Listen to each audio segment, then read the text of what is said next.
There's a question quietly haunting the smartest investors on Wall Street right now, and almost nobody is saying it out loud. It goes like this: what if the most valuable company in the history of the world is partly paying for its own success? What if some of the money Nvidia earns from selling AI chips is money that Nvidia itself handed to the buyers in the first place? It sounds like a conspiracy theory. It's not. It's written in their own financial filings, and it leads to a single, unnerving question that could decide the fate of the entire economy.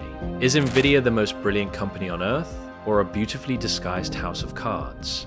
First, let's be clear about just how dominant this company has become, because the scale is almost difficult to comprehend. When ChatGPT launched in late 2022, Nvidia was worth around $345 billion. By 2026, it had blown past $4 trillion, then kept climbing toward $5 trillion, making it the single most valuable company that has ever existed.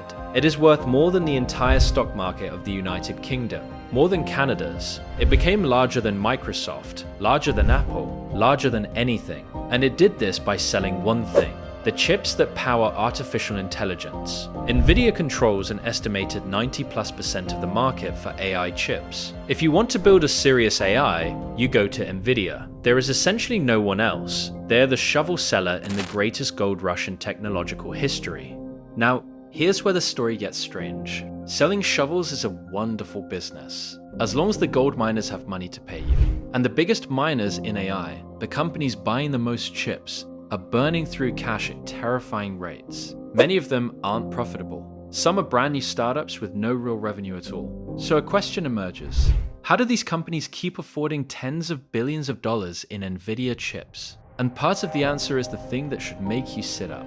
Nvidia is investing in them. In the first quarter of its 2027 fiscal year alone, Nvidia disclosed in its own SEC filing that it put $18.6 billion into private companies and infrastructure funds. And the filing openly notes that some of these are AI model makers that may then turn around and buy or use Nvidia's products. Across 2026, Nvidia's AI equity bets topped $40 billion. The largest of all, a commitment to invest up to $100 billion into OpenAI, the very company that has pledged to fill its enormous data centers with millions of Nvidia chips. Then there's CoreWeave, where Nvidia took a stake and also agreed to buy billions of dollars of capacity.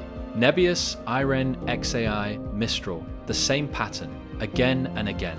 Nvidia invests in a customer, and that customer commits to buying Nvidia chips. Critics have a sharp name for this: circular financing, or more bluntly, round tripping. The worry is simple and a little chilling. Nvidia hands a company money. That company uses money to buy Nvidia chips.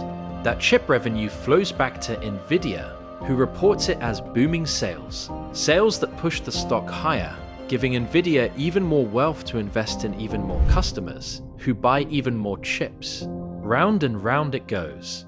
And if you're only looking at the revenue line, you'd see unstoppable demand. But what if some of that demand isn't fully independent? What if Nvidia is, in part, financing its own order book, manufacturing the appearance of bottomless hunger for its products?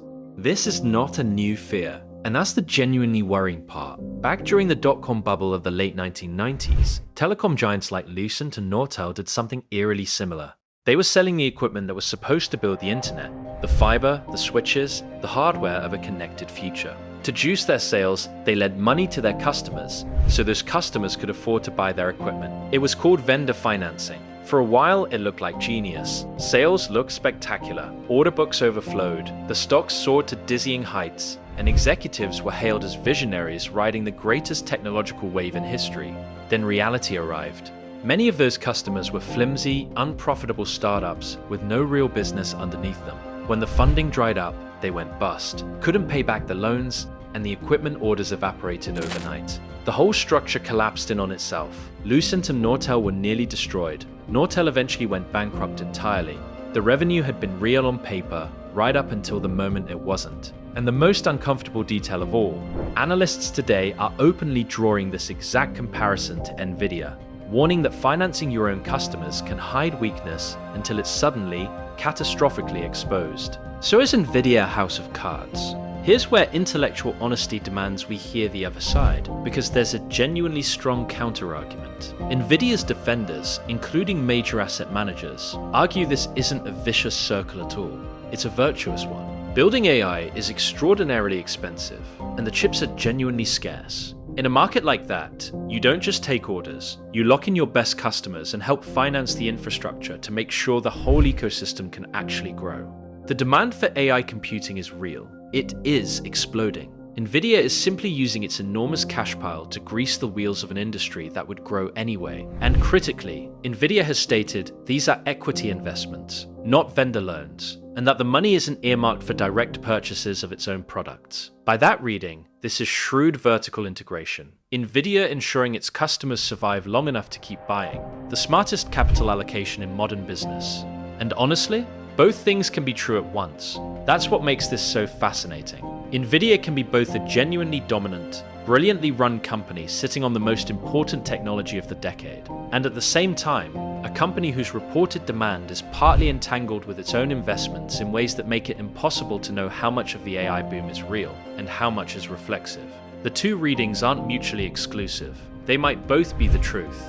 Here's why this matters to you. Even if you've never bought a single share, Nvidia has become so enormous that it alone drives a huge portion of the entire stock market's movement. Pension funds own it, index funds own it. If you have retirement savings, you almost certainly own a piece of Nvidia whether you chose to or not. So if the AI boom is genuine and self-sustaining, Nvidia is the foundation of a new economic era. But if any meaningful part of that demand is circular, propped up by Nvidia funding its own customers, who then can't survive on their own, then a crack in one big AI company could ripple through the whole web, and through the markets that hold all of our money. That's the trillion-dollar question, and nobody knows the answer yet. Nvidia is either the most powerful company on Earth, standing on solid ground, or the dazzling center of a financial structure that looks invincible right up until the music stops. The chips are real, the dominance is real. The only thing in doubt is whether the demand is as bottomless as the numbers make it appear. And we may not find out until it's far too late to look away.